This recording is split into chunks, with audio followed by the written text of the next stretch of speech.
ज़िमनी election हो गए। पाकिस्तान तहरीक इंसाफ की तारीखी कामयाबी के लिए मुल्की सियासत इनफे कामयाबी के बाद जो मुल्की सियासत है वो इंतहाई दिलचस्प रुख इख्तियार करने लगी है। पाकिस्तान तहरीक इंसाफ ने पंजाब में, आपको मालूम है, एक वाज़े बर्तरी हासिल कर ली है इन numbers, because democracy is all about numbers. इन नंबर्स पीटीआई इस वक्त लीड करती नजर आती है। तहरीक इंसाफ इत्तेहादियों की मजमूई तादाद इसके साथ बढ़कर 188 तक पहुंच गई है, जबकि नून लीग और उसके जो इत्तेहादी हैं उनका नंबर इस वक्त 179 पर है, यानी कि 9 सीटों का फर्क पड़ चुका है।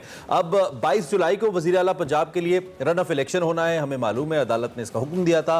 पंजाब का मुस्तकबिल क्या होगा, सियासी मंजरनामा क्या होगा, क्या तहरीक इंसाफ हुकूमत बना पाएगी, अपनी मुद्दत इसके हुकूमत बनाए जाने के बाद पूरी कर पाएगी, या इमरान खान का जैसा कि बयानिया है कि हुकूमत बनाने के फौरी बाद असम्बली तहलील कर दी जाए, इलेक्शन की जानिब जाया जाए और फौरी इलेक्शन का इनेकाद हो। सूरत हाल क्या बनती है तो आइंदा 2-3 रोज़ में पता लग जाएगा। लेकिन पाकिस्तान तहरीक इंसाफ की जो फतह है उसने पंजाब में नून लीग की हुकूमत के लिए और वफाक में शहबाज शरीफ साहब के लिए यकीनी तौर पर बड़ी मुश्किल खड़ी कर दी। वज़ीर आज़म शहबाज शरीफ से इस्तीफे और फौरी जनरल इलेक्शन कराने का मुतालबा जोर पकड़ता जा रहा है। साबिक वज़ीर आज़म इमरान खान ने एक बार फिर सियासी बहरान का हल साफ और शफाफ इलेक्शन को करार दिया है। दूसरी जानिब जी इमरान खान साहब के जो मज़ामती बयानी है उसने मुस्लिम लीग नून को बड़ा परेशान कर दिया और उन्हें दोबारा से वोट को इज्जत दो के बयानी से मुतल्लिक सोचने पर मजबूर कर दिया है। लीगी रहनुमा जावेद लतीफ़ साहब ने प्रेस कॉन्फ्रेंस की, बहुत ही मानी खेज किस्म की बातें की और कहा कि अब हर हाल में नवाज शरीफ साहब को वापस आना पड़ेगा और सच बताना पड़ेगा। वो प्लेटलेट्स का क्या हुआ पता नहीं,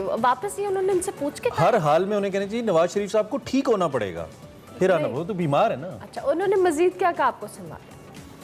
जो हमें लोग कहते थे, डराते थे, दबाव में लाते थे इस बात पे कि अगर फौरी तौर पर अदम एतमाद करके आप हुकूमत में ना आए तो फलां आ जाएगा, फलां बैठ जाएगा किसी चेयर पे।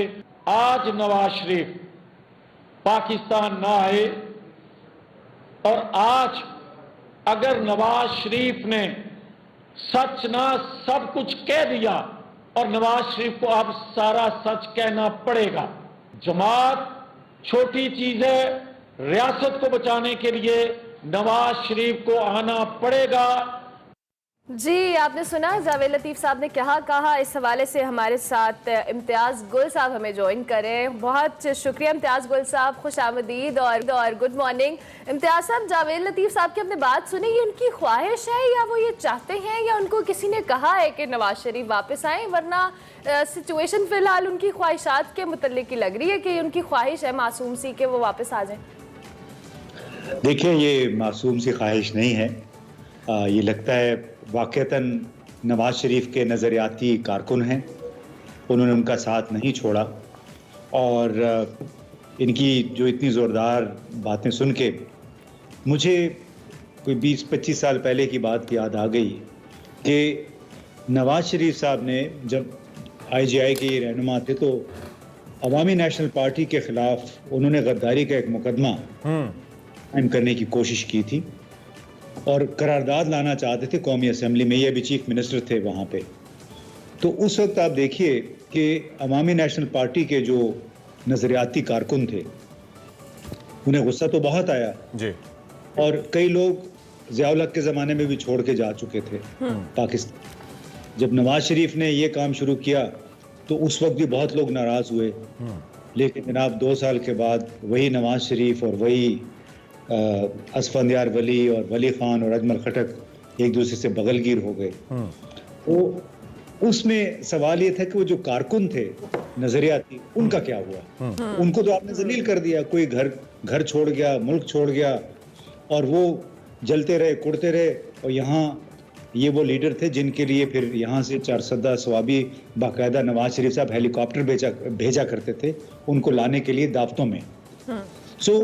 ये जावेद लतीफ़ साहब का जो अलमिया है मैं बड़ा अच्छा समझता हूँ कि आप हर वक्त बड़े रहनुमा की तारीफ में, उसके दिफा में गली गली सड़क सड़क पे लड़ रहे हैं, लेकिन वो रहनुमा बड़े आराम से अपनी जगह बैठे हुए हैं और अपनी मसलहत के तहत अपनी तदबीर बदलते रहते हैं। लेकिन इम्तियाज़ गुल साहब, आपको भी बेहतर कि ये सिर्फ एक शख्स का ख्याल तो नहीं हो सकता कि वो उठे, वो कौमी मीडिया के ऊपर आए, प्रेस के सामने आए और अपनी ख्वाहिश का इजहार कर दे, जैसे अरमला ने लफ्ज़ इस्तेमाल किया, ये हो नहीं सकता। इसके पीछे definitely there is a planning, there is a plan जिसके ऊपर कार फरमा होना है। और अब तो ये ज़बान ज़द-ए-आम है कि अब अगर नून लीग बतौर पार्टी चलनी है तो नवाज शरीफ साहब आएंगे तो वो चलेगी, बाहर से बैठ के अब पार्टी रन नहीं हो सकती। और ये जो एक ट्रेलर दिया है पंजाब की आवाम ने मुस्लिम लीग नून को, खास तौर पे लाहौर की आवाम ने, ये तो बड़ा ही खतरनाक है उनकी पॉलिटिक्स को लेकर, जो कि साबित कर रहा है कि अब सिर्फ मरियम साहिबा, जो कि कंपैरेटिवली अच्छी कैंपेन की उन्होंने, लेकिन वो उस लेवल पे पार्टी को नहीं ले जा पाई कि पार्टी जीत पाती इलेक्शन। तो कहीं ना कहीं पार्टी को उसकी लीडरशिप की जरूरत है, जो कि नवाज शरीफ साहब ही हैं।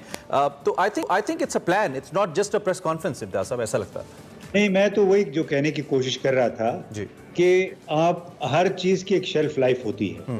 तो जो इन्होंने नारे दिए कि वोट को इज्जत दो, नवाज शरीफ बीमार है, हम न्यूट्रल जो हैं वो न्यूट्रल हो गए हैं, अभी हम अपनी जंग लड़ेंगे, इस सारी चीज़ों की शेल्फ लाइफ थी 2-2, 3-3, 4-4 हफ्ते।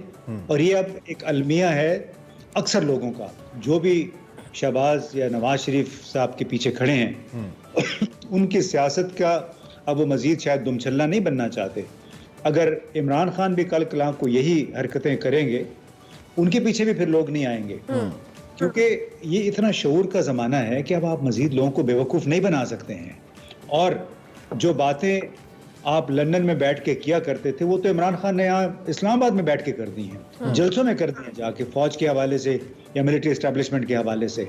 और ये अभी भी वहीं पे और उसी फौज के साथ मिल के उसकी दी हुई बैसाखियों पे ये बच्चों की तरह इन्होंने अदम एतमाद की तहरीक में हिस्सा लिया, कामयाब हो गए। इन्होंने बिल्कुल सोचा नहीं था कि आगे कितनी लैंडमाइंस हैं। लैंडमाइंस इसलिए बनी है कि इन लोगों को सिर्फ जल्दी थी वजीर आजम वजीर आला बनने की।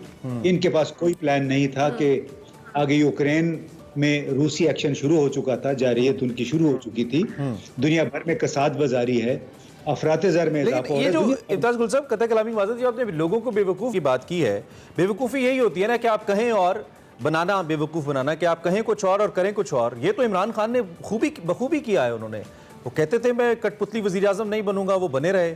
IMF के पास नहीं जाऊंगा, वो जाते रहे। मैं एलाइज को साथ नहीं लेके चलूंगा, लाते रहे। जिनको डाकू कहते रहे उन्हें वज़ीर आला बनाया।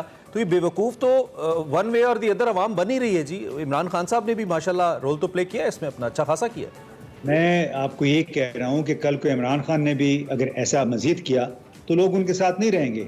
लेकिन अब ये भी देखिए, इतना आप ना कोई आइडियल सिचुएशन की तरफ ना जाएं कि अगर उन्होंने सियासत करनी है पाकिस्तान में रह के करनी है, क्योंकि और सियासत, पाकिस्तान की सियासत जहाँ पे आबिद शेर अली, राना सनाउल्ला, ये पंजाबी फिल्मों के जो कैरेक्टर हैं आपके सामने, जो माइंडसेट है, जो सोच है इस मुल्क में कि तकरीबन गालिब अक्सरियत करप्ट है, ज़हनी तौर पे, अखलाकी तौर पे, माली तौर पे, आपके इर्द गिर्द वही लोग हैं। तो वो अंग्रेजी में कहते हैं कि you can fight only with the army that is available, यानी उन्हीं लोगों के साथ और उन्हीं टेक्निक्स के साथ आप फिर लड़ेंगे ना जो आपके पास अवेलेबल हैं। इमरान खान ने बहुत से यू टर्न लिए, उसमें कोई शक नहीं है, लेकिन आप ये भी देखें, या तो वो यू टर्न नहीं लेगा या फिर मुल्क छोड़ के और सियासत छोड़ के चला जाएगा। आप आइडियल सिचुएशन उसे तवक्को ना करें लेकिन उसके बावजूद जो उसने किया है, मेरा ख्याल है वो किया है जो कि जुल्फ़िकार अली भुट्टो ने 1971, 72, 73 में किया था पाकिस्तान के लिए। शऊर दिया उन्होंने, यहाँ पे एहसास दिया कि आप इज्जत के साथ जिए, खुददारी के साथ जिए, लोगों के आगे कशकोल ना फैल। जो IMF वाली बात थी ना, IMF मुझे पता है पहले भी इन्होंने देर की थी इस वजह से कि ये तमाम शराइत नहीं मानना चाह रहे थे, और ये इकोनॉमिस्ट ने, मतलब मईशतदान है, उन्होंने बताया है। और अब भी इन्होंने ये शराइत नहीं माननी थी। जिस अंदाज में 110% इन्होंने ये पैकेज मान लिया है IMF का, हमारी हुकूमत ने, इमरान खान के दौर में ये नहीं होना था, क्योंकि जो पब्लिक मनी है ना उसको इस्तेमाल करने का उनका थोड़ा सा मुख्तलिफ मेरा ख्याल है फॉर्मूला है, जिसकी वजह से बचत हुई, ज्यादा रेवेन्यूज हुई। तो हमें थोड़ा सा पाकिस्तान के हालात के मुताबिक रह के अपने जो थीसिस हैं वो कायम करने चाहिए। ठीक हो गया। अच्छा इम्तियाज़ गुल साहब, दूसरी जानिब ये जो हम ज़िमनी इलेक्शन की भी बात कर लेते हैं, ऑब्वियसली इलेक्शन के रिजल्ट्स के बाद आपसे पहली दफ़ा ही बात हो रही है, जो पंजाब में एक बड़ा अपसेट किया है तहरीक इंसाफ ने, और ये बहुत सारे लोग एक्सपेक्ट नहीं कर रहे थे।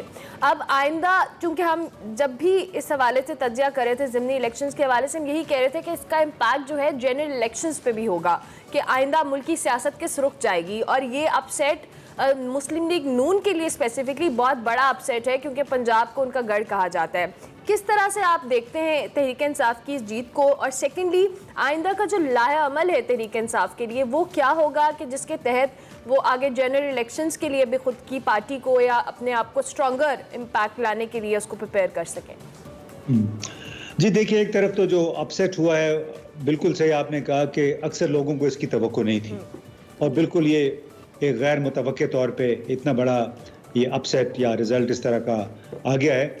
उसकी भी बुनियादी वजह ये मुस्लिम लीग के अंदर के ये बुनियादी तजादात हैं कि एक तरफ नवाज शरीफ मरियम सफदर हैं, दूसरी तरफ शहबाज शरीफ बाप बेटा हैं जो कि वज़ीर आला था अब तक और एक वज़ीर आज़म बन गया, और फिर वो जावेद लतीफ़ साहब ने जो बातें की वो सामने आ गई हैं कि उनकी अंदरूनी कशमकश थी जिसकी वजह से पार्टी अब मुत्तहिद मेरा ख्याल है नहीं रह सकेगी, और ये उन तजादात की वजह से जो पार्टी के अंदर है। जहाँ तक अब इमरान खान का ताल्लुक है, उन्होंने एक बयानिया दिया वो साजिश का, और दूसरी बात मैं कह रहा इज्जत खुददारी वाला। जी ये तो उन्होंने जो बयानियां दिए हैं ना जी, इसमें मेरा ख्याल है इसको कोई नहीं बीट कर सकता था। साजिश का गलत है या सही है वो तो नेशनल। अच्छा गुल साहब, मेरे पास टाइम कम है, एक सवाल और मैं करना चाह रहा हूँ, वो पीएमएलएन की सियासत के हवाले से, क्योंकि बहरहाल हमारा जो एक पॉलिटिकल कैपिटल इसको कहें, सबसे बड़ा जो स्टेक होल्डर ये दो जमातें ही हैं, पीएमएलएन है और पाकिस्तान तहरीक इंसाफ है। अब एक तो क्या मुस्तकबिल आप देख रहे हैं पीएमएलएन के लिए? क्या वक्त के साथ हालात मजीद मुश्किल होते देखते हैं, या फिर अगर उनकी मर्कज़ी लीडरशिप वापस आ जाती है और उनके पास वक्त भी 1 साल का वो गेन कर लेते हैं मजीद इलेक्शन तक जिस भी तरीके से, तो कुछ आपको लगता है कि नहीं they can make a come back, या फिर आपको लगता है कि नहीं इमरान खान का बयानिया इतना स्ट्रॉन्ग है कि अगर मजीद 1 साल भी बीच में गुजरता है तो वो बयानिया मजीद मजबूत ही होगा? आपका क्या तज्जिया है इसको लेकर? मुझे तो लगता है ये बयानिया अभी मजीद मजबूत होगा दूसरी जमातों की माजी की कारकर्दगी और उनके अंदरूनी तजादात की वजह से। ये अब रिवर्स नहीं हो सकता ये, इसलिए कि सोशल मीडिया है, आपको पता है, टीवी तो अब एक साइड पे हो गया, तो फेसबुक ट्विटर के ज़रिए बहुत सारी मैसेजिंग होती है, और अभी बड़ा एक वक्त आ गया है कि हमारे तमाम रहनुमा जिस पार्टी के भी उनको इस उम्र का एहसास करना चाहिए कि जो सोच है उनकी, क्या आप दबा देंगे, गिरफ्तार करवा देंगे, जाली मुकदमे बनवा देंगे, जो अभी हमने देखा है जो राना सनाउल्लाह जो कर रहे हैं। तो जब तक इस सोच को अब खैरबाद नहीं कहेंगे, जब तक कि कुछ मिनिमम एक एजेंडे पे तमाम पार्टियां इत्तेफाक नहीं करेंगी, उस वक्त तक ये हलचल रहेगी। ठीक है, हलचल रहेगी।